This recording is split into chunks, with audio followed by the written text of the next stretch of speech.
नमस्कार जी मित्रों। नमस्ते। नमस्ते। किशन पटनायक जी पर चल रहे एकाग्र की यह दूसरी कड़ी है।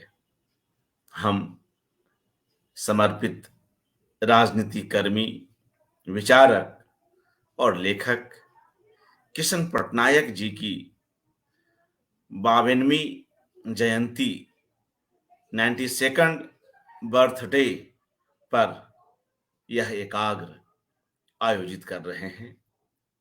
कल इसके उद्घाटन वक्तव्य में हमने अरविंद मोहन जी को सुना और आज इस एकाग्र की यह दूसरी कड़ी है और इसमें हम वरिष्ठ पत्रकार गंगा प्रसाद जी को सुनेंगे।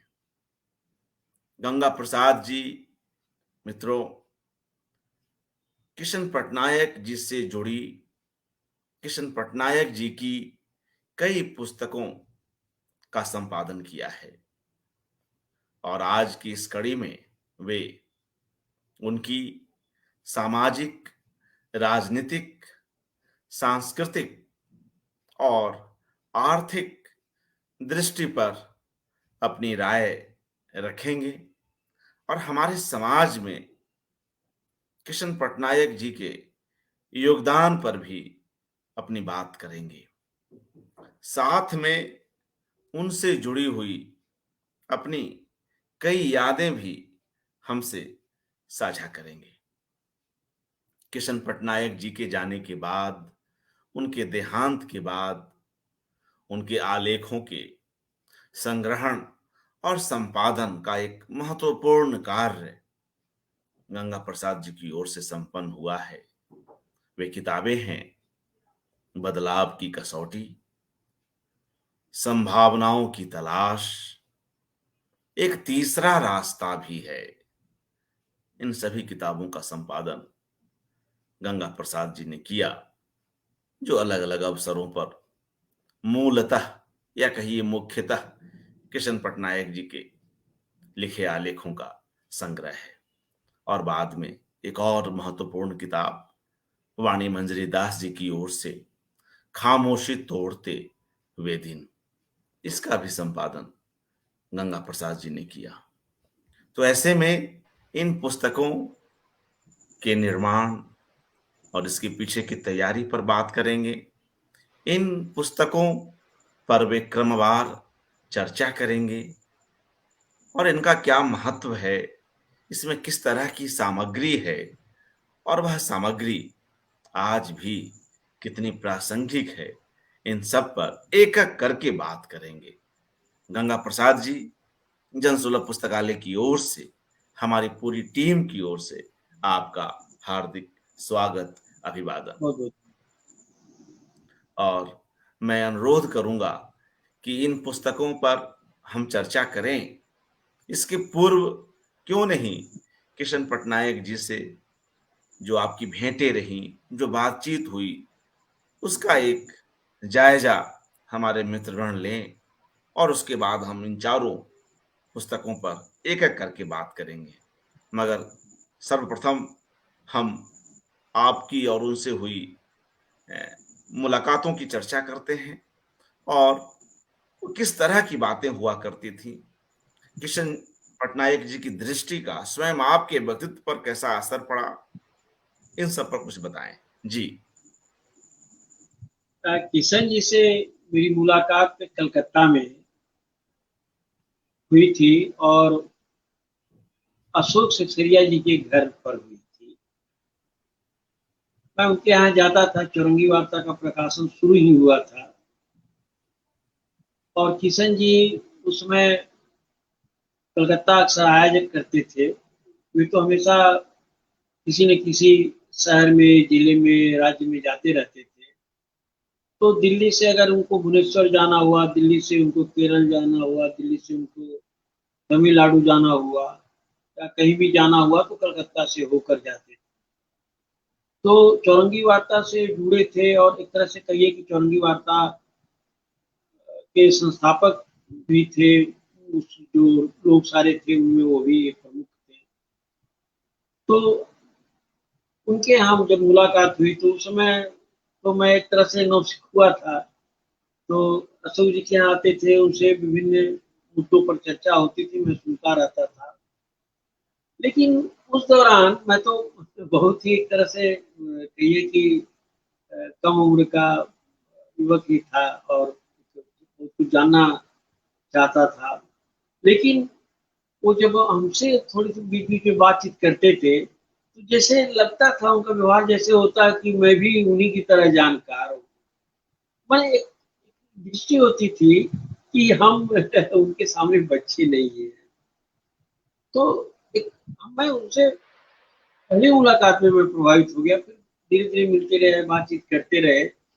तो वो किसी मुद्दे पर चर्चा करते थे, तो एक तो रह-रह के बोलते थे और लंबी बातें तो होती थी, तो हम देखते थे कि बहुत सवाल भी करते थे और जवाब भी अशोक जी से बहुत सारी चीज़ों पर वो सवाल करके जानना चाहते थे। तो मुझे लगता था कि एक एक माने एक विश्लेषण भी करते थे, बताते भी थे और सवाल भी करते थे। एक जो एक छवि बनी, तो इस ढंग से मेरे मन में बनी। खैर बाद में तो कई बार उनसे लगातार पटना में भी मुलाकात होती रही, कलकत्ता में होती रही, उसमें मैं अखबार में भी आ गया था। तो कभी-कभी मेरे मन में आता है कि जब भी किशन जी की याद आएगी, कोई भी उनसे उनको सुना होगा, मन से उनको सुना होगा या पढ़ा होगा, तो उसके मन में ये ज़रूर सवाल उठता होगा कि हम क्या कर रहे हैं? वो जिस बात को लेके सोचते थे, जिस बात को लेके सक्रिय थे, जिस बात को लेके संवाद करते थे और दौरा करते रहते थे, संगठन बनाते रहते थे, आंदोलन में हिस्सा लेते रहते थे, एक बदलाव चाहते थे। तो इन सब सारे चीज़ों को सोचने पर मन में आता है कि हम कहाँ हैं? क्या सचमुच में अगर उनसे हमको प्रेम है, लगाव है या एक तरह से हम उनको याद करते हैं, स्मरण करते हैं, तो क्या वो जो कुछ मानते थे या जो चाहते थे, हम कहाँ हैं? हम उस पर कहाँ कुछ उतरते हैं या नहीं उतरते हैं? ये किसी को भी जो भी उनसे प्रेम करेगा, तो उठेगा।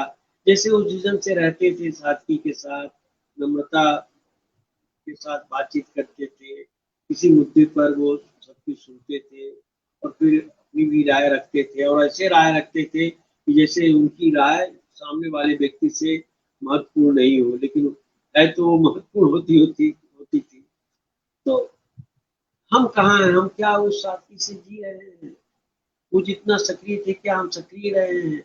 वो जो बदलाव की उनमें मंशा थी और सक्रियता थी, क्या वो हमारे में है? ये सब मन में सवाल उठता है। अब जैसे वो हर मुद्दे पर सोचते थे, जैसे मान लीजिए कि वो जैसे एक दो उदाहरण हम दे सकते हैं कि उनकी किताब पढ़ते हुए भी जैसे लगा स्त्री के बारे में वो सोचते थे।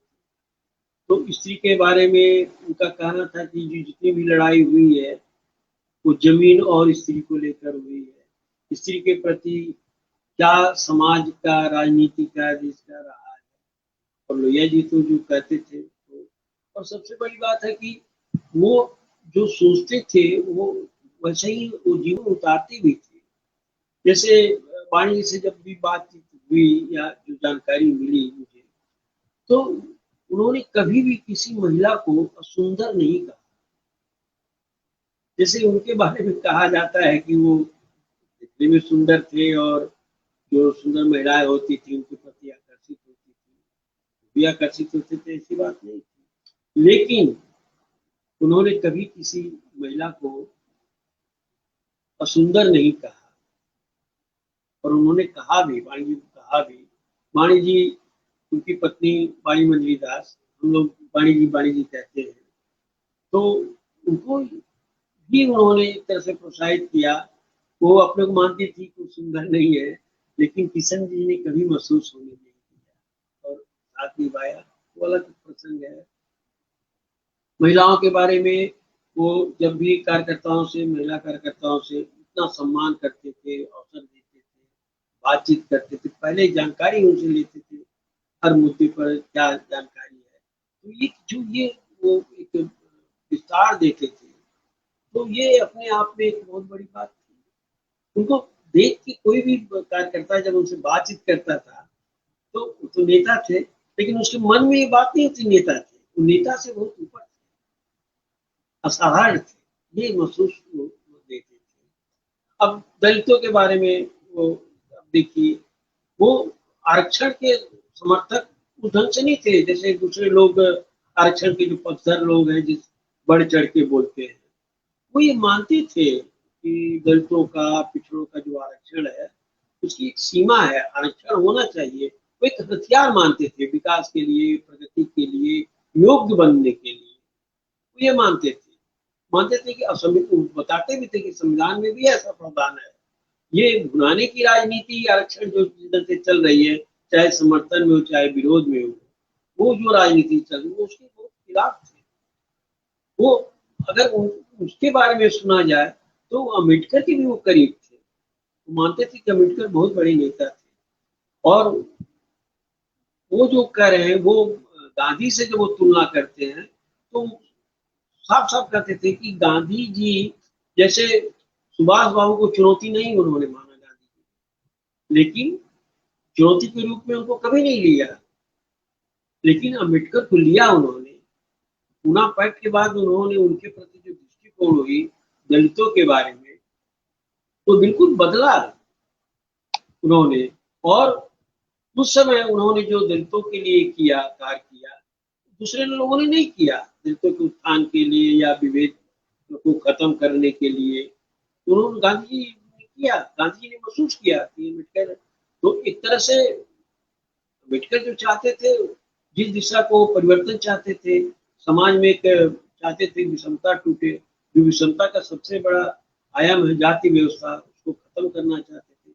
उसी दिशा में भी गांधी जी थे। उन्होंने शुरू में वर्ण व्यवस्था को समर्थक थे, लेकिन जो अम्बेडकर से मिलने के बाद, बातचीत होने के बाद जो उनमें परिवर्तन आया, वो बहुत बड़ी बात है। तो ये अम्बेडकर का मुझे प्रभाव, और ये किसी ने बताते थे क्योंकि वो अम्बेडकर कितने बड़े नेता थे। तो दलितों के बारे में, वो आरक्षण के बारे में वो बिल्कुल समर्थक नहीं थे उस ढंग से। या जिसको कहते हैं अति पिछड़ी जाति, तो उसके भी वो समर्थक, वो मानते थे कि ये इसको एक हथियार के तौर पे लेना चाहिए, बदलाव के लिए एक माध्यम बनाना चाहिए, ये वो मानते थे। और एकता पर जोर देते थे। लोहिया भी कहते थे, लोहिया ने जो 60 का नारा दिया था, तो बदलाव के लिए लिया था, किया था। तो ये कहते हैं इस ढंग से। और सबसे बड़ी बात है कि आप देखिए कि वो सांसद रहे, उन्होंने कैसे मुद्दा उठाया। वो 3 आने का मुद्दा तो बहुत बड़ा मुद्दा था, या जो बहुत सारे मुद्दे थे, लेकिन वो छोटे छोटे मुद्दे को भी उन्होंने पार्लियामेंट में उठाया। जैसे एक रेलवे कर्मचारी ड्यूटी पर रहता था और उसके घर में किसी की मौत हुई, उसको सूचना नहीं मिली, शायद पुत्र की मौत हो गई थी, इसको उन्होंने उठाया कि ऐसी व्यवस्था क्यों, एक कर्मचारी काम कर रहा है, उसे सूचना न मिले और वो जा ना सके। तो ऐसी बात नहीं थी, इसको महत्व, मैंने इसका एक संकेत यह है कि वो जो बदलाव चाहते थे, तो नीचे से ऊपर चाहते थे, केवल ऊपर ऊपर बदलाव नहीं चाहते थे। जो आखिरी आदमी है, आखिरी पायदान पर आदमी है, वो उसके लिए एक ऐसी व्यवस्था चाहते थे, सुखद व्यवस्था, जिससे वो एक बदलाव महसूस कर सके, उसके अनुकूल बदलाव हो। इसे एक संकेत ये होता है। और किशन जी ही एक ऐसे उदाहरण है कि जिन्होंने एक जो राजनीतिक दल है, सत्ता की राजनीति करती है, वो राजनीति करते थे, बदलाव की राजनीति, लेकिन कहीं न कहीं उन्होंने ये साबित भी कर दिया कि केवल विधायक बन के, मंत्री बन के, पार्लियामेंट में जाके सांसद बन के, मंत्री बन के ही बदलाव की राजनीति नहीं की जा सकती है। यानी जो सत्ता के लिए राजनीति हो, सत्ता में रह के ही राजनीति हो सकती है, बदला जा सकता है, ऐसा नहीं है। बिना सत्ता में रहे भी बदलाव किया जा सकता है, और उन्होंने क्या है, उनकी सक्रियता किस आंदोलन में नहीं। किसान आंदोलन हो, छात्रों का आंदोलन हो, आदिवासियों का आंदोलन हो, दलितों का आंदोलन हो, मजदूरों का आंदोलन हो, हर आंदोलन में, कहीं भी आंदोलन में हो रहे हैं और किसी भी राज्य में रहे हैं। वो तो इसी बीच में हम एक बात बता दें कि एक बार वाणी जी ने उनसे कहा कि आप थक जाते हैं, इतना दौरा करते हैं, आप किस लिए करते हैं? अगर आप स्वस्थ नहीं रहेंगे तो कैसे आप क्या बदलाव कर सकते हैं? इस पर उन्होंने कहा कि हम तो इसलिए दौरा करते हैं कि हम जहाँ जाएं कुछ तो अच्छे कार्यकर्ता सामने आएंगे, वो बदलाव करेंगे, वो आगे का संघर्ष जारी रखेंगे, वो परिवर्तन करेंगे। और वो कहते थे कि दौरा करने की सहूलियत उनको नहीं थी। अगर रेलवे पास वगैरह अगर सहूलियत मिल जाती, पहले मिल जाती, तो ज़्यादा दौरा कर सकते थे। तो ये उनकी भावना थी। और वो कार्यकर्ताओं से कहीं भी किसी भी वक्त आंदोलन के वक्त या सभा हो कहीं भी चले जाते थे और साधारण ढंग से चले जाते थे। जरूरत पड़ती थी तो साइकिल की सवारी कर लेते थे और मोटरसाइकिल की सवारी भी कर लेते थे, ऐसे करते थे। तो दिखने में तो साधारण लगते थे, लेकिन वो असाधारण थे आचरण से, विचार से और सक्रियता से, हर ढंग से वो बहुत असाधारण थे। इतना अब लोहिया जी के मरने के बाद जिस जन से पार्टी में नेताओं में खेमेबाजी हुई, वो नहीं, उसमें नहीं रहे, शामिल नहीं हुए। न मधुमेह के साथ रहे, न राय नारायण के गुट के साथ, कर्पूरी के साथ गए, नहीं गए, सबसे अलग रहे।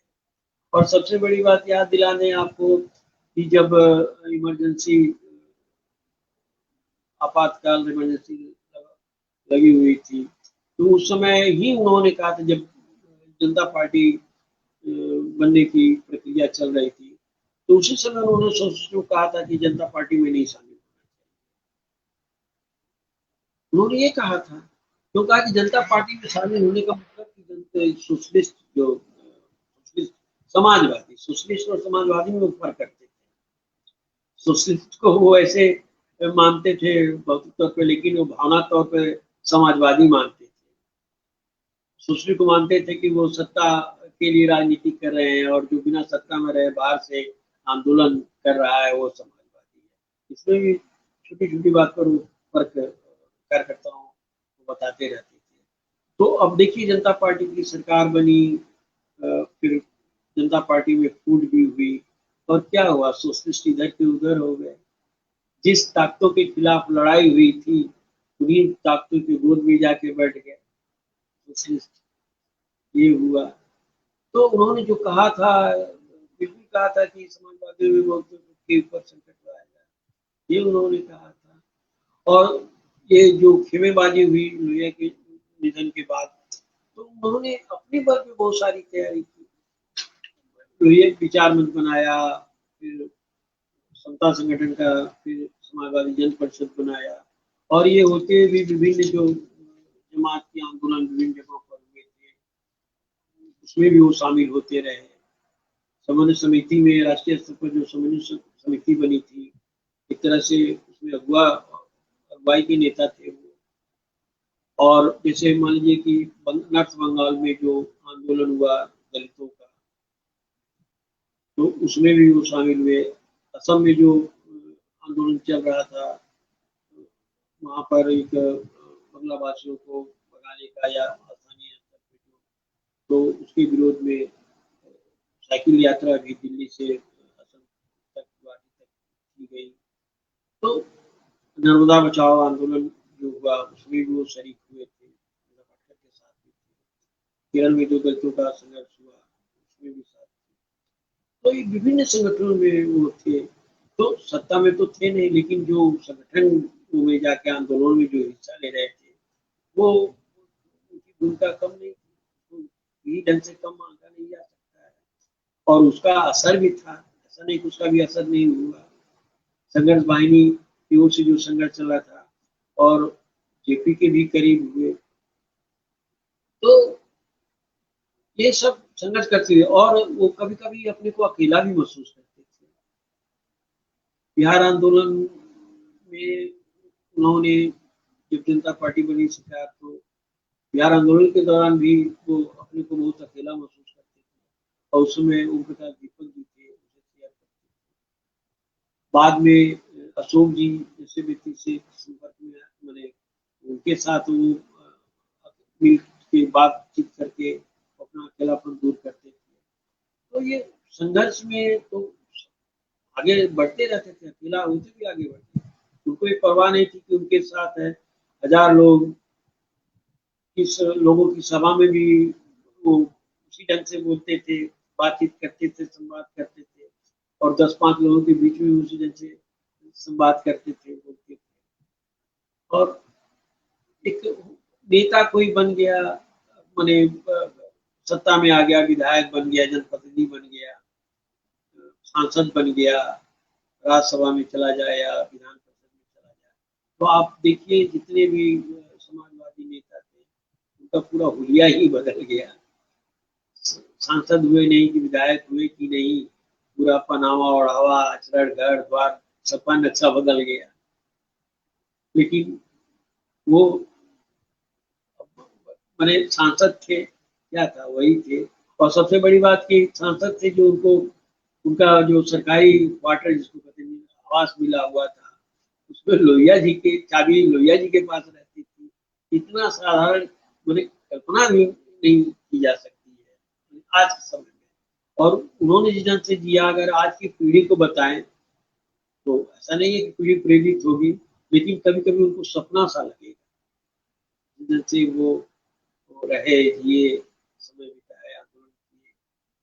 क्या था उनके पास? एक बैग, बैग में 2-4 कपड़े, किताबें हमेशा लिए रहते थे, लिखने पढ़ने का पैड। ये तो मेरा देखा हुआ था। तो कभी कभी लगता था कि हम भी उन्हीं की तरह किया भी थोड़ा बहुत, तो उनकी नकल पे चले। तो वो ये सब उन्होंने किया, कहीं भी लिखते थे, लिखने का पढ़ने का तो उनका। अब रात में पत्र लिखते थे, जवाब देते थे, रात में भी पढ़ते थे, सफर में भी पढ़ते थे और सभाओं में भी जाते थे। कि बंगाल में जो आदिवासियों का आंदोलन हुआ मिदनापुर की तरफ, या उत्तर प्रदेश के मिर्जापुर के इलाके में जो आंदोलन हुआ, दिनेश दास गुप्त के साथ वो रहे। तो ऐसे हुआ और बहुत लोग उनके साथ आए और अलग भी होते गए। लोहिया विचार मंच के बहुत लोग थे, दिनेश दादा थे जनता पार्टी में शामिल होने के सवाल पे, दिनेश दास गुप्त जैसे नेता उनसे अलग हो गए, मत नहीं मिला, जनता पार्टी में शामिल हुए नहीं हुए। या और भी देखिए जैसे लोहिया विचार मंच पे थे, समता संगठन बना, तो गैर सरकारी संगठनों के विदेशी धन के मुद्दे पर उनके बहुत ही करीबी, बहुत ही अच्छे अनुयायी कार्यकर्ता वो अलग हो गए। तो और फिर समाजवादी जन परिषद में भी कुछ लोग दूसरी पार्टी में चले गए, दूसरे संगठन में चले गए। तो उस समय भी ऐसा हुआ। तो उसको क्या कहा जाए, वो संघर्ष, बदलाव के लिए संघर्ष करने के लिए उन्होंने कभी नहीं देखा कि उनके साथ कितने लोग हैं, क्या है, नहीं। उनका जो उद्देश्य था, जो मकसद था, बदलाव के लिए संघर्ष करो, तो कोई साथ दे न दे वो आगे बढ़ते गए। लोग आए, अलग भी हुए, फिर नए लोग आए, अलग हुए, एक प्रक्रिया ये जारी रही। तो अब इतना, अब वाणी जी बताती हैं कि जब उनका विवाह का तो 2-3 बार टल गया। क्यों भाई, वो तो दौरे पर रहते थे, या समय जो मजिस्ट्रेट देता था शादी कराने वाला मजिस्ट्रेट, वो नहीं आ पाते थे। तो किसी ढंग से खैर एक डेट पर वो आ पहुंचे और अर्जुन भदौरिया जी थे तो हुआ। और क्या 2-4 लोग थे और शादी हुई, समोसा खा के जश्न मनाया गया। मैंने ये तो कल्पना नहीं कर सकते कितने बड़े नेता, कितने संघर्षशील व्यक्ति, उनको कौन नहीं जानता था। लेकिन उन्होंने एकदम अपने को सीमित करके रखा, रहन सहन बोल चाल बहुत सीमित रखा। वाणी जी चाहती थी कि उनका अपना एक कोई घर हो। उन्होंने उनका जो आवास बोर्ड होता है उसमें अप्लाई वर्क लिया था। तो पूछते थे कि तुमको क्या चाहिए, आवास की क्या जरूरत है, लेकिन जरूरत तो थी ही। तो अब उनका परिवार था, जो भी था, परिवार से भी अलग थलग रहते थे। एक उनमें खासियत जो हम लोगों को बहुत हम लोगों को प्रेरणा मिलती है कि एक माने कथनी करने में कोई फर्क नहीं होना चाहिए। ये एक हम लोगों ने सीखा है। माने साधारण से साधारण ढंग से रहना चाहिए। और वो मानते थे कि कोई अपनी चीज नहीं है, सबकी चीज है। अगर अब विकल्पहीन दुनिया, विकल्पहीन नहीं है दुनिया, उनकी किताब जो है लेखों का संग्रह है छपा, तो उसमें भी उन्होंने लिखा कि जो कुछ हम लिख रहे हैं कोई इसमें क्रेडिट जाने की बात नहीं है। एक लेखक जो लिखता है उसका कुछ नहीं है, वो तो सुन के बता जो जानकारी मिलती है उससे लिखता है। ये आप इससे सोचिए कि वो मान के चलते थे उनका कुछ नहीं है। तो ये जब हम सोचते हैं कि हम क्या ऐसा कर पा रहे हैं, हम क्यों नहीं, हमारे पास कुछ नहीं हो, क्या हम ऐसा नहीं कर सकते हैं? क्या हम विभिन्न संगठनों में, आंदोलनों में हिस्सा नहीं ले सकते हैं? वहां नहीं जा सकते हैं? जो परिवर्तन, ईमानदारी से परिवर्तन, बदलाव की बात होनी चाहिए, क्या हम वहां नहीं पहुंच सकते हैं, वहां नहीं जा सकते हैं? व्यक्ति तो हमेशा संघर्ष कर सकता है, और ऐसा नहीं कि उसके साथ हो, उसका कोई सहारा हो तभी कर सकता है, उसका समर्थन करना हो, अकेले भी तो कर सकता है, मुखर हो सकता है। ये जब उनके बारे में सोचा जाता है तो प्रेरणा मिलती है। अगर सच में उसे कोई प्रभावित है, प्रेरित हुआ है, तो कहीं न कहीं ये सवाल उसको काटेगा, ये सवाल उस भेजेगा उसे कि भई आप क्यों नहीं कर रहे हैं? क्यों नहीं वैसा रह रहे हैं? क्यों नहीं शरीक हो रहे हैं बदलाव के आंदोलन में, संघर्ष में? अपने स्तर पर, फिर समाज के स्तर पे, फिर राजनीति के स्तर पे आप क्यों नहीं आप बोल रहे हैं? वो निर्भीक थे, उन्होंने निर्भीकता थी और उनको किसी बात की चिंता नहीं थी। तभी हो सकता है ना, जब ये मान के चलिए अपना कुछ नहीं, ये तो सब समाज का है, देश का है, ये तभी संभव हो सकता है। ठीक है, कभी-कभी सोच के अजीब सा लगता है कि बताइए, वो माने उनका उनके निधन के बारे में सोचा जाता है, तो वो हैदराबाद से चले, उनकी तबीयत वहीं खराब थी, ईश्वर आए। तो उनको क्या हुआ था ये पता नहीं चल पाया, जबकि डॉक्टर ने वहाँ लिख के रखा था, वो उनके बैग में पड़ा था। उन्होंने ये भी नहीं बताया कि प्रिस्क्रिप्शन है उनके बैग में है।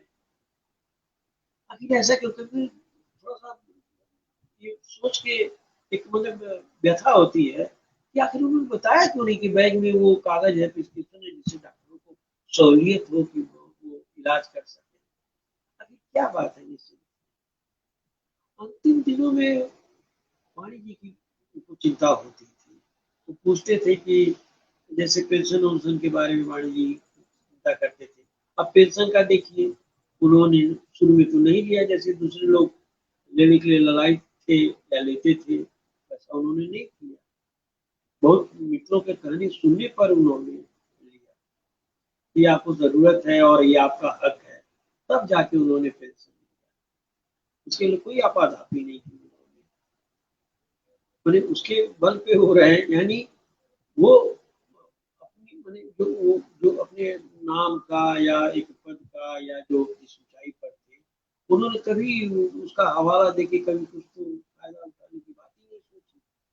सोची ही नहीं, करने की बात तो छोड़ दीजिए। तो कभी-कभी हम लोग या ऊँचे पद पे चले जाते हैं, कुछ बन जाते हैं, तो लोग कितना क्या से क्या उसको करने लगते हैं।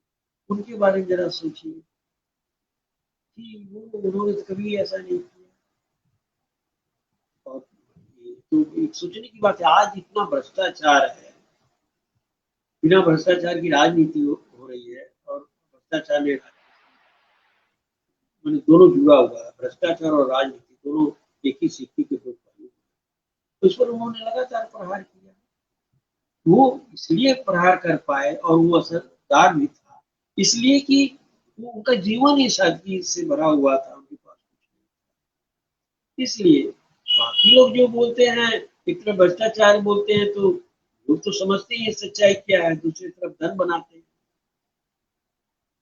अब जो शुरू से ही कि भाई राजनीति कर रहे हैं, और राजनीति करने वाले अगर पारिवारिक परिवार में फंस गए, बाल बच्चे में फंस गए, एक तरह से सिंपल शब्दों में अगर तो समझते थे, उन्होंने वाणी जी से पहले ही एक संकल्प ले लिया था कि ये संतान रहेगी, कोई संतान नहीं। तो ऐसे कितने लोग हैं। भैया भी कहते थे कि जो राजनीति कर रहा है उसमें से कुछ लोगों को अविवाहित रहना चाहिए, बिना संतान रहना चाहिए। तो अब जरा सा इस बात का ये कभी कभी सोचने लगता है कि अगर एक सवाल उठता है मन में कि लोहिया का सच्चा अनुयायी कौन है, जरा ढूंढिए, सोचिए इसके बारे में। तो किशन जी के सिवा और कोई नजर आता है? कोई नहीं आता, चाहे सत्ता में पहुंचे हो चाहे नहीं पहुंचे हो। ऐसे तो हमारे हिसाब से तो हम जितनी जानकारी है, तो किशन जी को छोड़ के तो और कोई आ ही नहीं रहा सामने।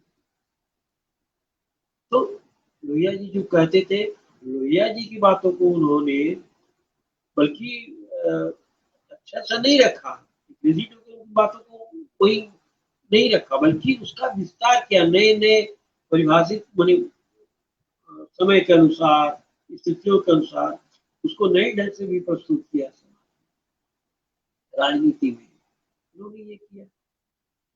तो किशन जी के बारे में जब भी सोचेंगे तो दो बातें, कई बातें, दो बातें तो यही है कि भाई आप खुद आप में एक सवाल उठता है कि आप क्या हैं, क्या कर रहे हैं, और उसके बारे में सोच के सवाल उठना अपने आप में एक कहीं ना कहीं ये बात तो होती है कि हम क्यों ना करें, क्यों चुपचाप बैठे, क्यों निष्क्रिय है, किसके लिए कर रहे हैं, क्यों नहीं कर रहे हैं, ये सारे सवाल आते हैं कि हम कैसे रह रहे हैं, क्या कर रहे हैं।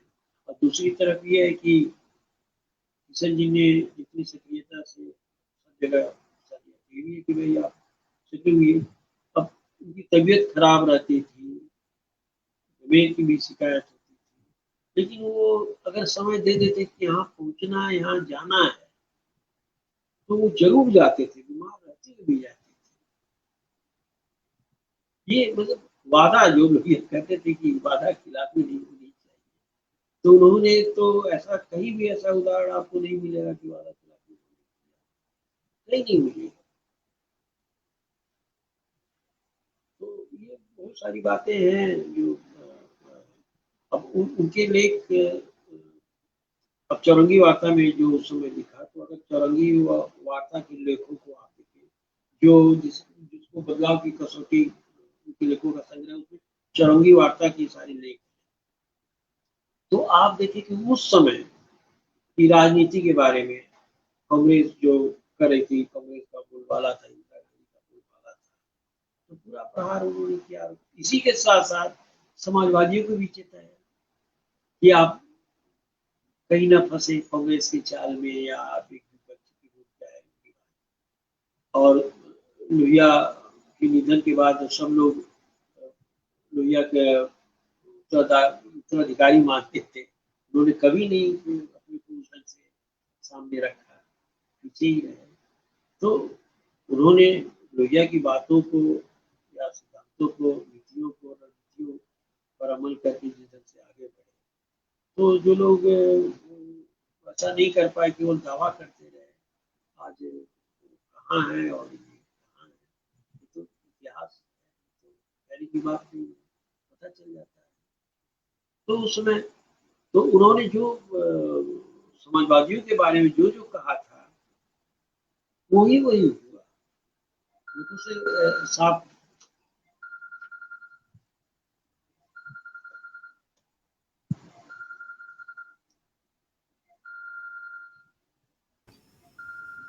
फोन को काट लें। गंगा गंगा प्रसाद जी, फोन को काट के अपनी बात को आगे बढ़ाएं। जी जी जी हाँ, जी। फोन को काट दीजिए जी, फोन को काट लें। इसमें दिक्कत हो गई, मैं इसके कोई लिए बात फिर नहीं। जी जी। और मित्रों, गंगा तो प्रसाद जी, हाँ जी, बात को कंटिन्यू करें। हाँ, तो हाँ, अब जो दूसरी उसके बाद एक बदलाव की समानों की तलाश किताब अब छपी। अब जो एक एक करके हम उन किताबों पर आते हैं जी, जिनका संपादन आपने किया है और जिसकी आप चर्चा कर रहे हैं, बदलाव की कसौटी, जी, यहां से शुरू करते हैं। और जिन 4 किताबों के संपादन से आप जुड़े रहे हैं, एक एक कर हर किताब पर आएंगे। तो शुरुआत बदलाव की कसौटी नामक पुस्तक से कीजिए। किस तरह के जी। आलेख हैं, इन सब के बारे में थोड़ा बतलाएं जी, और उसे दिखा भी हाँ, दें, मित्रों को वह किताब आलेख दिखा भी दें। जी, देखिए ये है, हाँ जी, और इसमें मित्रों, केवल मैं एक पढ़ मिनट, देता हूँ यह और जो आप शीर्षक एक से बार, भी। गंगा जी एक बार किताब को और दिखाइए, एक बार किताब और दिखाएं जी। यह मित्रों बदलाव की कसौटी, किशन पटनायक जी के आलेखों का संकलन और संपादन कार्य किया गंगा प्रसाद जी ने। और यह जो आप नाम देख रहे हैं किशन पटनायक, यह स्वयं उनका ही हस्ताक्षर है। और यह जी, जानबूझकर किया गया है ताकि इस किताब से गुजरने वाले को यह लगे कि वह किशन पटनायक जी के साथ चल रहा है, उनका हम सफर है। तो एक अच्छी सोच के साथ इन्होंने यह काम किया है। इसमें किस तरह के आलेख हैं, इसके बारे में भी बतलाएं गंगा प्रसाद जी। जी, जी। किस, एक बार इसके इसमें आलेखों के नाम बतलाएं हाँ, जी। मैं केवल शीर्षक जो छपे हैं लेख, अगर मैं शीर्षक पढ़ दूं तो उससे ही जैसे है, देश में सर्वग्राही महंगाई का रोग, कारण और उपचार। महंगाई पर तो बहुत चर्चा होती है, लेकिन किशन जी ने साफ कहा कि महंगाई ऐसे नहीं रुकेगी। जैसे लोहिया जी कहते थे, दाम बांधो, दाम बांधो। जब तक आप दाम नहीं बांधेंगे कि भाई कोई किसी चीज महंगाई के बढ़ने के तमाम कारण उन्होंने बताए, तो जब तक आप नहीं बांधेंगे कि भाई कितना प्रॉफिट हो, कितना लाभ हो, कितनी लागत आई, तो ये हर क्षेत्र में इस पर उन्होंने कैसे बताया है। उसके बाद है समाजवादी प्लेटफॉर्म कांग्रेस से सहयोग। अब समाजवादी कहाँ विरोध करें कांग्रेस का, कहाँ नहीं करें, एक हमेशा ये विवाद रहा है। महंगाई, कारण और उपचार, चुनाव या क्रांति की राजनीति। अब देखिए, इस पर किशन जी बताते हैं चुनाव और क्रांति की राजनीति। तो केवल हम चुनाव को देखते हुए राजनीति करें, सत्ता में जाने के लिए ही राजनीति करें। बदलाव ये हो तो अगर हम कुछ मुद्दों को लेके आंदोलन करते हैं और उसमें सहमति लोगों की होती है, समर्थन मिलता है, हम सत्ता में जाते हैं और फिर सत्ता में रह के वैसा ही हम परिवर्तन करें, ये राजनीति वो चाहते थे। ये केवल सत्ता में पहुंच जाए किसी ढंग से, सत्ता के वो करें, वो कतई नहीं चाहते थे। उसके बाद है शिक्षा बनाम रोजगार। शिक्षा और रोजगार को जोड़ के देखते थे, शिक्षा ऐसी दो कि जिससे हम रोजगार कर सके। ये वो ये वो मैंने इस ढंग का उन्होंने विश्लेषण किया है। सामाजिक व्यवस्था का एक और आर्थिक विश्लेषण, उड़ीसा शासक दल की तानाशाही, उड़ीसा के थे भी। सामाजिक व्यवस्था का एक आर्थिक विश्लेषण। अच्छा, देश की जाति व्यवस्था और मार्क्सवाद बुद्धिजीवी, ये तो हमेशा से इस पर चलता रहा कि मार्क्सवादी मानते नहीं, वो क्लास मानते हैं, कास्ट मानते नहीं है। उन्होंने बताया कि वो जो विदेश में मार्क्सवादी हैं, उन्होंने चीजों को देख के अपने अनुसार रणनीति बनाई।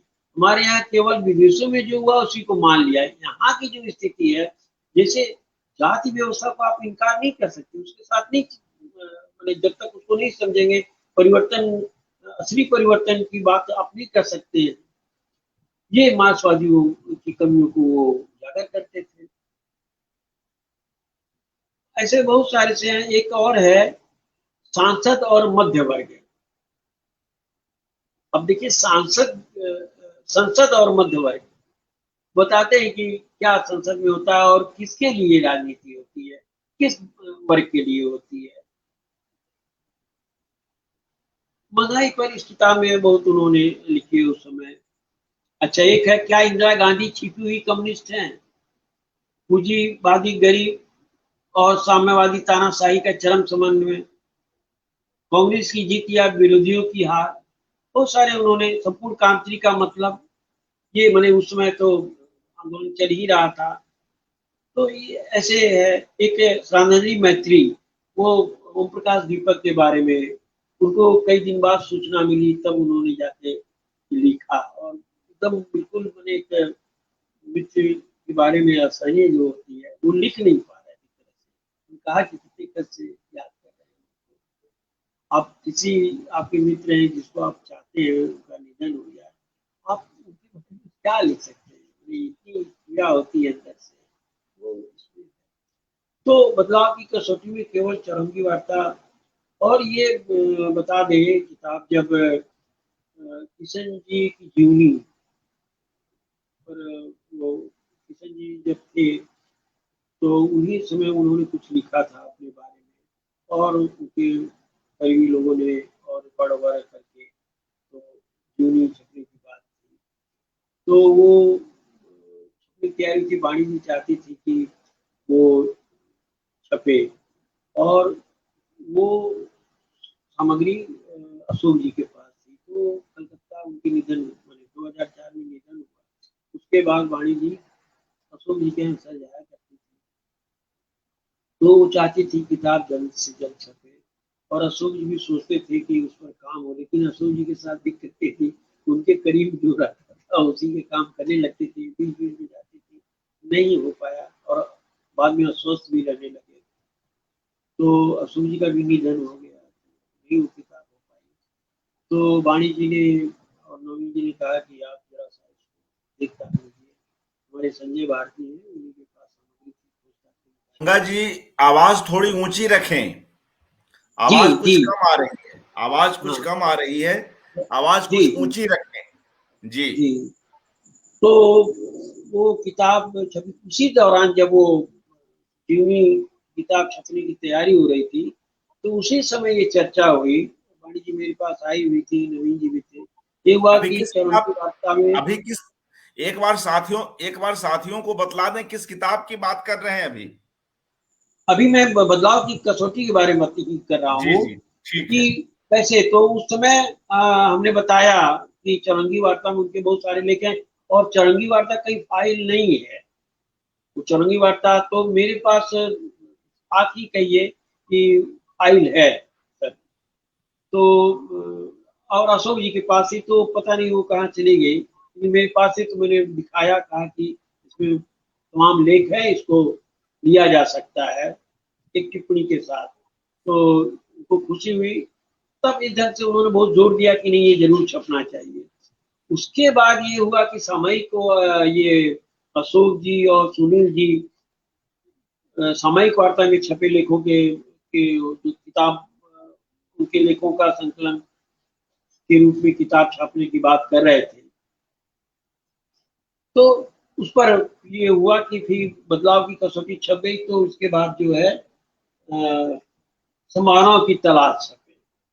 तो वाणी जी तो सारी सामग्री ले आई, और एक उन्होंने बार कहा कि एक बार उस किताब को भी दिखला दें, संभावनाओं की तलाश। हाँ जी जी जी। मित्रों, तो जिसमें इसमें हाँ ये है। प्रसिद्ध पत्रिका सामयिक वार्ता में प्रकाशित किशन पटनायक जी के आलेख हैं, जी और जी जिनका संकलन और संपादन गंगा प्रसाद जी ने किया है। संभावनाओं की तलाश, यह पुस्तक एक बार और दिखाएं। आप देख रहे हैं अभी उनके हाथों में एक महत्वपूर्ण पुस्तक, किशन पटनायक जी के दृष्टिकोण को समझने में मददगार पुस्तक। जी, इसके बारे में कुछ बतलाएं गंगा जी। जी तो फिर ये लेख तो बहुत थे, तो इसमें ये हुआ कि इसमें कुछ लेख लें, और इसके बाद जो किताब छपेगी उसमें सारे लेख ले लेंगे। तो इसको भी आप देखेंगे कि किशन जी की राइटिंग इस पर है। हम लोगों ने जी कहा जी कि नहीं, उन्हीं की राइटिंग से ये हो। इसमें ये किताब बहुत काफी सराही गई, और इस किताब का विमोचन पटना में हुआ था, और सज्जा बाबू आए हुए थे, और उन्होंने मतलब इसका विमोचन किया। और ये किताब बहुत लोगों को पसंद आई, और बहुत दस्तावेज तो उनके सारे लेख दस्तावेज के तौर पर हैं। जैसे मैं पढ़ रहा हूँ कि खंड 1 में उनकी जो लेख है, जाति, वर्ग और परिवर्तन, विश्व व्यवस्था में हरिजन, गांधी और अम्बेडकर 1, गांधी और अम्बेडकर 2, लोहिया के बाद जाति नीति और हिंदू समाज, साध्य नहीं साधन है आरक्षण, आरक्षण विरोधी आंदोलन का चरित्र, शिक्षा बनाम आरक्षण, न लोहियावादी न अम्बेडकरवादी, पिछड़ा नेता क्यों असफल हो जाता है, आदिवासी देशज, बाहर के कौन, जातीय संघर्ष गलत, आरक्षण नीति का ही नतीजा। और खंड 2 में है, समाजवाद बदलो संदर्भ में, समाजवाद एक नई दृष्टि, भारतीय समाज को कैसे देखें, साम्यवाद और नया वर्ग, चीन का द्वंद्व, पेरिस्ट्रोइका बनाम समाजवाद, मानव सभ्यता अभी शुरू नहीं हुई है, विचारधारा का पतन और अभ्युदय, कैसा सोशलिस्ट कैसा इंटरनेशनल, लोहिया बनाम लोहियावादी, लोहिया बनाम लोहियावादी, सोशलिस्ट बनाम समाजवादी, शिक्षा सभ्यता और आधुनिकता, ये है।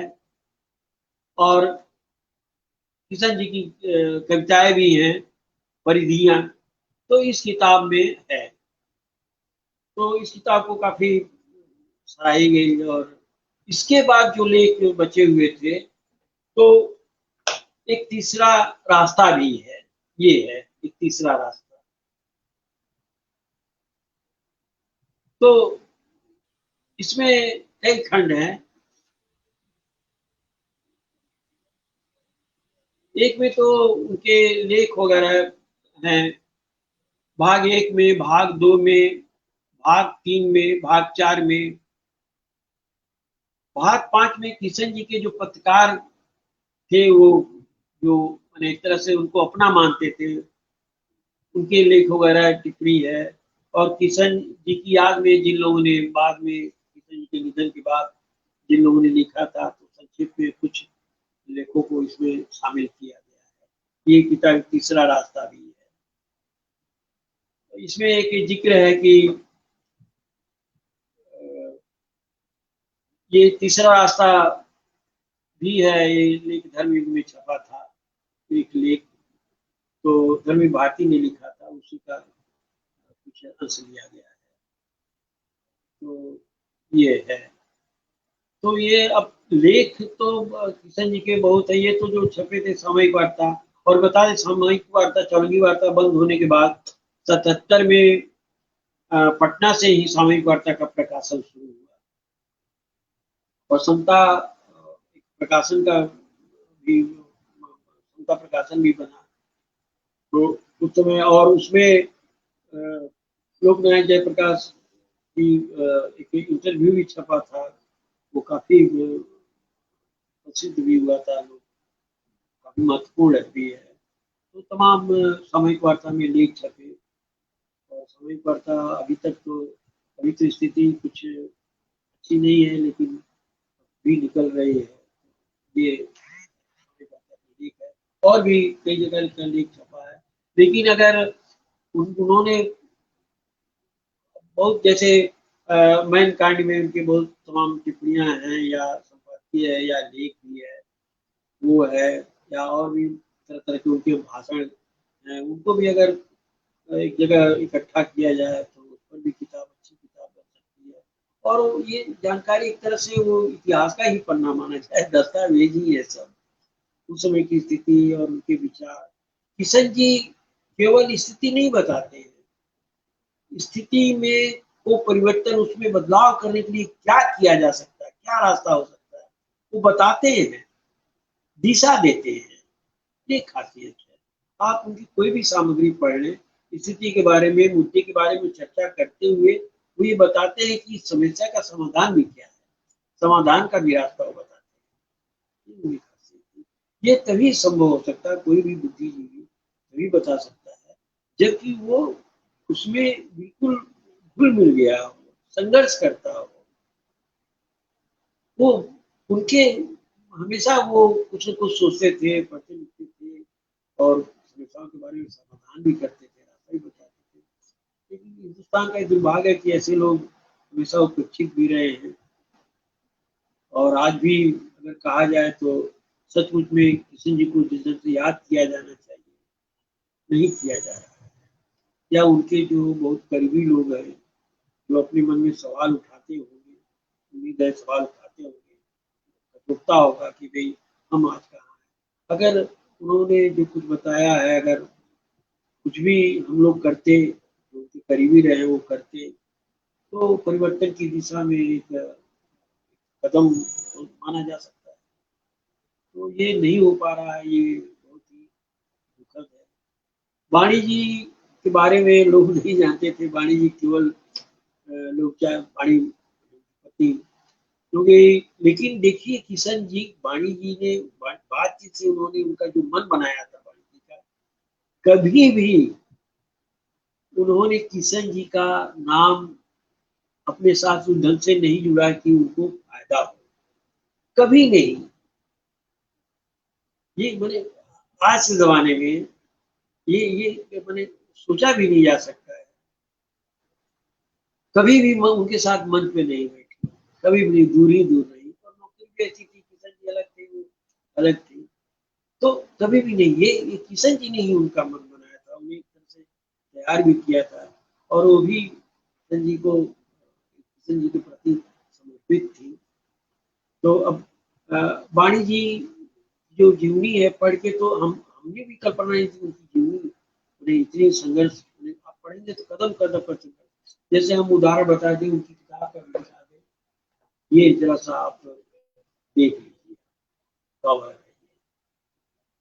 खामोशी तोड़ते बेटी। तो उसमें है कि कैसे बचपन से ही उनको संघर्ष करना पड़ा, उनको अपशकुनी कहा गया, किसी ढंग से पढ़ाई पूरी की, फिर संगीत की शिक्षा ली, पुणे में रही, और अपने गांव में कम रही, लेकिन भुवनेश्वर वगैरह में, कटक में कम रही, लेकिन वो थोड़ा ऊंचा पुणे बोलिए। में पुणे में ही समाजवादियों के संगत में आई।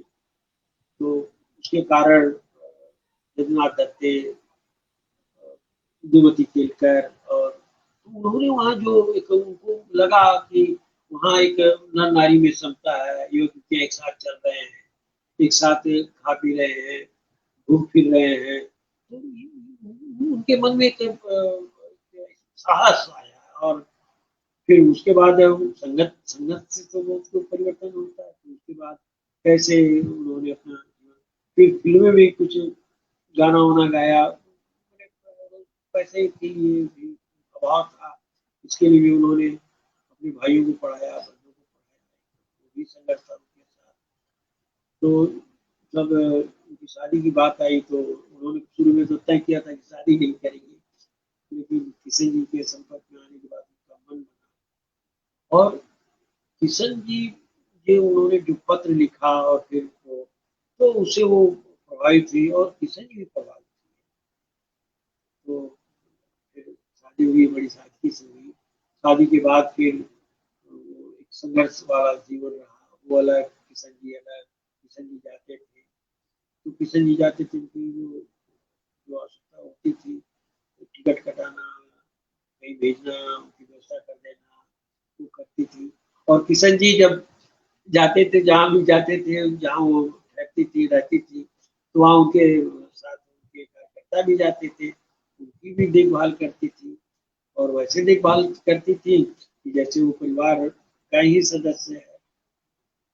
जो जीवन समित है, और आज वो उनका एक ही मकसद है वाणी जी का, कि किशन जी ने जो कहा है वो उसको प्रचारित करे समाज में, और इसी मकसद से वो लगी हुई है कि बीच बीच में बातचीत होती बताती है कि और भी उनके जो तमाम लेख हो उसको कहीं से आप लोग निकलवाइए और उसको भी प्रकाशित करवाइए। तो वो चाहती है कि किशन जी का जो अधूरा काम है वो पूरा करें, और जी। वो खुद भी सक्रिय हैं महिलाओं के आंदोलन में, या जहाँ भी जाती हैं, उत्तर प्रदेश हो या महाराष्ट्र हो, जहाँ उनको बुलाया जाता है वो जाती भी है। इतनी उम्र होने के बाद भी, कमजोर शरीर होने के बाद भी वो पहुंचती है। तो उनको देख के लगता है कि कहीं ना कहीं किशन जी का रूप भी है, किशन जी जिस ढंग से अस्वस्थ रहते हुए भी आते जाते रहते थे, हिस्सा लेते रहते थे, तो ये भी ले रहे हैं। तो देख के खुद ही एक ताकत मिलती है कार्यकर्ताओं को, मिलती है। तो एक है बीच में किशन जी आवाज को, कुछ कम हो तो जाती है। किशन जी को जब आवाज भी, जी, हाँ किशन जी, किशन आवाज जी को कुछ जब कम भी हो जाती याद करता हूँ, हाँ, तो लगता है किशन जी को जब भी याद करते हैं तो कहीं न कहीं कई तमाम सवाल मन में उठते हैं परिवर्तन के लिए। और आज के समय में जो ताकतें सत्ता में है, समाज में जो कुछ हो रहा है, तो कभी-कभी सोचते हैं कि किशन जी अगर आज रहते, रहना चाहिए था, तो माने असमय उनका निधन हुआ। अगर वो आज रहते, तो क्या वो चुपचाप बैठते? आज जो एक आम लोगों के खिलाफ जन विरोधी सारा वातावरण बना हुआ है, लोकतंत्र पे एक तरह से खतरा है, लोकतंत्र को समाप्त किया जा रहा है, तो क्या किशन जी आज रहते तो चुपचाप बैठते? क्या वो संघर्ष को उधार नहीं देते? क्या सारे लोगों को इकट्ठा नहीं करते? एक आंदोलन, एक व्यापक आंदोलन के लिए आगे नहीं बढ़ते? किसान आंदोलन हुआ, छात्र आंदोलन हो रहा है, लोगों का आंदोलन हो रहा है, तो क्या उसको एक कड़ी वो नहीं लाते? जरूर लाते। आज उनकी कमी खल रही है, यही सोच है कि आज अगर होते तो एक जरूर एक संघर्ष का एक दौर जो है और वो तेज होता। हाँ अर्पण जी। मैं जब यहाँ पर जी, जी जब यहाँ पर मित्रों इस पुस्तक की चर्चा हो रही है, खामोशी तोड़ते वे दिन, तो जो किताब वाणी मंजरी दास जी की ओर से आई और जिसका संपादन गंगा प्रसाद जी ने किया, इस किताब की समीक्षा कल के हमारे वक्ता अरविंद मोहन जी ने आउटलुक पत्रिका में भी की है। वह आउटलुक का 21 मार्च 2022 का अंक है, कुछ माह पूर्व का ही, जिसमें उन्होंने इस किताब पर बात करते हुए इसे अचर्चित नायिका की आत्मकथा जैसा भी बतलाया है अरविंद मोहन जी ने। मैं उनके इस समीक्षा परक आलेख से एक दो अंश पढ़ता हूं। अरविंद मोहन जी लिखते हैं कि आजाद भारत के सबसे मौलिक राजनैतिक चिंतकों और जीवन भर ईमानदार राजनीति करने तथा वैकल्पिक राजनीति के लिए पार्टी खड़ा करने में जान लगाने वाले किशन पटनायक को जानने वाले इस किताब को हासिल करने की पूरी कोशिश करेंगे। राजनैतिक कामों, सामाजिक गतिविधियों, संगीत को जीवन का आधार बनाने वाले सभी लोगों के लिए यह किताब पढ़ने योग्य है। किशन पटनायक की पत्नी वाणी जी ने स्मृतियों के सहारे अपनी जीवन कथा लिखते लिखते इस नायक के जीवन के अनेक अचर्चित प्रसंगों को सामने लाने के साथ उनकी सोच और आचरण के ऊंचे स्तर को भी दर्शाया है। और इस तरह से कई बातें अरविंद मोहन जी यहां पर लिखते हैं। एक अंश और पढ़ता हूं जी।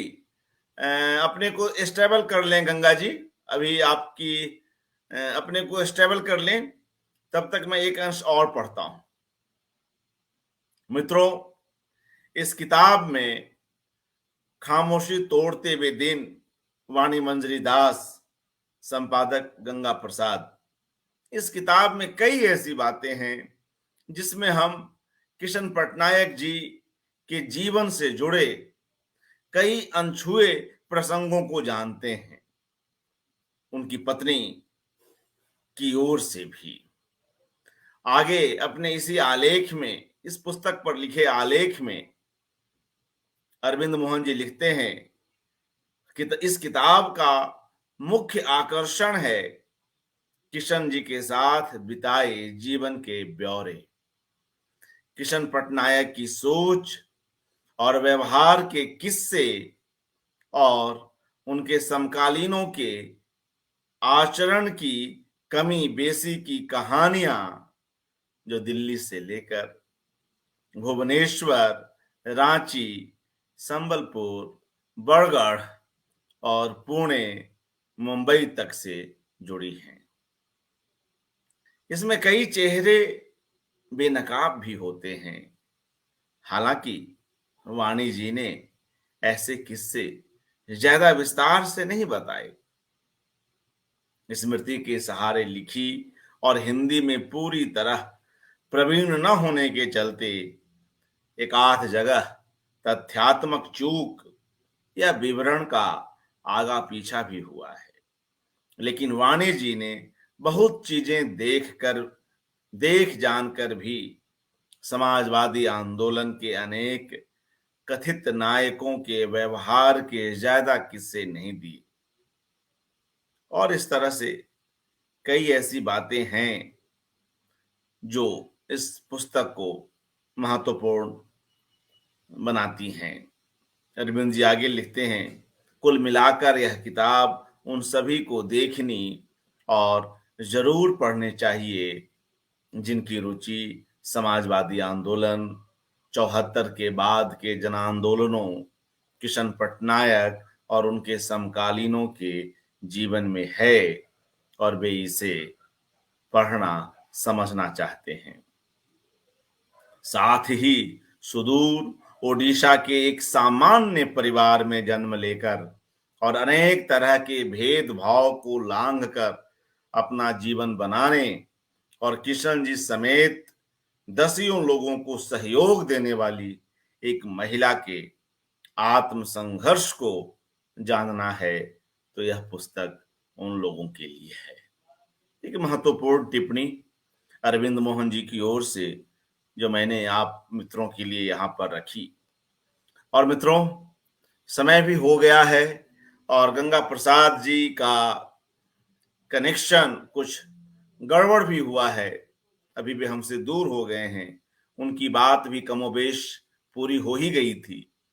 तो ऐसे में चलते चलते किशन पटनायक जी की एक और महत्वपूर्ण पुस्तक पे कुछ बात कर लें, और वह पुस्तक है भारतीय राजनीति पर एक दृष्टि, गतिरोध, संभावना और चुनौतियां। इसका संपादन अशोक सेक्सरिया और सुनील जी ने किया है। इसमें इन दोनों संपादकों ने एक जगह किशन पटनायक जी के अवदान को लेकर उनके महत्व को लेकर जो बात कही है, मैं यहाँ वह बात आप लोगों से साझा करता हूं और फिर आज की इस कड़ी को हम समाप्त करेंगे। इस संपादकीय में लिखा गया है कि किशन पटनायक आजाद भारत के पिछले दशकों के उन विरले लोगों में से थे जो चिंतन और कर्म दोनों के स्तर पर निरंतर सक्रिय रहे। अन्यथा विचार और कर्म का अलगाव हमारे युग की एक प्रमुख समस्या है। जो बुद्धिजीवी लिखते, पढ़ते और बहस करते हैं, वे वास्तविक जीवन से कटे, अलग, वातानुकूलित दुनिया में रहते हैं, और जो कर्म क्षेत्र में सक्रिय रहते हैं, वे ज्यादा चिंतन मनन, पठन पाठन की जरूरत नहीं समझते। यह भी एक सामाजिक गिरावट का लक्षण है। इस प्रवृत्ति के खिलाफ संघर्ष का एक प्रतीक किशन पटनायक स्वयं थे। इसका असर उनके लेखन पर भी दिखाई देता है। सामयिक वार्ता के संपादक के रूप में, वैकल्पिक राजनीति के प्रवाहक के रूप में और भारतीय समाजवाद की लुप्त होती धारा के बिरले प्रवक्ता के रूप में उन्होंने लगभग हर महत्वपूर्ण राजनैतिक सामाजिक घटना पर टिप्पणी की तथा उसे एक वैचारिक परिप्रेक्ष्य में रखने की कोशिश की। उनमें से चुनिंदा राजनैतिक लेखों को ही इस पुस्तक में संकलित किया गया है, लेकिन 1977 के बाद के भारतीय राजनीतिक घटनाक्रम और परिदृश्य की एक विहंगम दृष्टि तथा उसे समझने के सूत्र इस पुस्तक में पाठक को मिलेंगे। तो यह मित्रों भारतीय राजनीति पर एक दृष्टि, गतिरोध, संभावना और चुनौतियां, कृष्ण पटनायक जी की एक बेहद महत्वपूर्ण पुस्तक जिसका संपादन किया अशोक सेक्सरिया और सुनील जी ने। तो इसकी भूमिका से हमने कुछ एक बातें रखी और अब हमारे साथ गंगा प्रसाद जी जुड़ गए हैं और हम लोग कार्यक्रम के उत्तरार्ध में भी आ गए हैं। समय की भी सीमा है, तो चलते चलते कुछ और बातें गंगा जी से सुन लें और फिर इस कार्यक्रम को समाप्त करें। जी गंगा जी, कोई और ऐसी बात जो कहना चाहें? जी नहीं, हम तो कभी कभी ये सोचते हैं कि एक जो किशन जी विषमता को खत्म करे, समता लाने की बात करते थे और समता का हर क्षेत्र में समता लाने की बात करते थे। और विषमता के जो बड़े बड़े आयाम थे, जैसे जाति व्यवस्था हो, नर नारी विषमता हो, और एक आर्थिक दृष्टि से जो विषमता है उसको खत्म करते थे। एक किशन जी कहते थे कि जो सबसे बड़ा जो विषमता का आयाम है जाति व्यवस्था, तो वो कहते थे कि ये आर्थिक के स्तर पे केवल नहीं दूर किया जा सकता है, एक संस्कृति है, जो विषमता की जो संस्कृति है उसके खिलाफ खड़ा होना पड़ेगा। इस ढंग से वो बात करते थे। तो संस्कृति जो एक बनी हुई है हमारे समाज में, एक विषमता की संस्कृति जो है उसके खिलाफ लड़ना पड़ेगा। समाज में ऐसे सारे प्रावधान चल रहे हैं, कानून बन गए हैं, सारे नियम बन गए हैं, परिवर्तन भी हो रहा है, लेकिन जो एक संस्कृति हमारे मानस पे जो सामाजिक संस्कृति है या विषमता वाली संस्कृति है, जब तक उसके खिलाफ हम नहीं खड़े होंगे और उसके लिए कुछ नहीं करेंगे, खुद अपने में परिवर्तन करें, परिवार में भी परिवर्तन करें, समाज भी करें, देश में भी करें, तभी संभव है। पहले तो खुद में एक परिवर्तन करें, उस संस्कृति को, विषमता वाली संस्कृति को खत्म करें। ये किशन जी बार बार इस पर जोर देते थे और उन्होंने अपने जीवन में भी कई विषमता को नहीं रहने दिया, व्यवहार के स्तर पर, बातचीत के स्तर पर, जीने के स्तर पर। और इसके आगे क्या कहे, अंतिम भी तो बड़ा उनके लिए जी संघर्ष नहीं, था। आपने निश्चय ही बेहद सिलसिलेवार ढंग से किशन पटनायक जी पर अपनी बात रखी और जिन महत्वपूर्ण इन 4 पुस्तकों के कार्यों से आप जुड़े हुए हैं, इन पुस्तकों का भी काफी महत्व है। और किशन पटनायक जी की मित्रों, राजनीति हो, राजनीतिक सोच हो और कर्म हो, आंदोलन हो और उस आंदोलन को एक व्यापक परिप्रेक्ष्य में ले जाकर देखने का आग्रह हो और अंततः समाज को उसके पूरे समग्र रूप में देखने की जो अपनी कोशिश है और जो संकल्पना है, जो स्वप्न हो, ये सभी चीजें हमें उनके अलग अलग अवसरों पर अलग अलग पत्रिकाओं के लिए लिखे गए आलेखों में दिखाई पड़ते हैं। किशन पटनायक जी का अवदान बेहद महत्वपूर्ण है और वह इस देश की जो अपनी जो एक सामाजिक और राजनीतिक आर्थिक एकता, जिसकी अभी भी काफी जरूरत है, और लोगों के बीच का जो वैषम्य है, जो एक बड़ी चुनौती है, या जो महंगाई है, या जो राजनीति में मूल्य आधारित राजनीति की जो कमतर होती स्थिति है, इन सब पर किशन पटनायक विचार करते हैं, उसके लिए समाधान भी देते हैं और निश्चय ही उन्हें पढ़ने वाले लोग, उन्हें मानने वाले लोग उनकी ओर लौटते हैं। बार बार उनकी ओर लौटने की जरूरत है। यही उद्देश्य भी है इस एकाग्र का।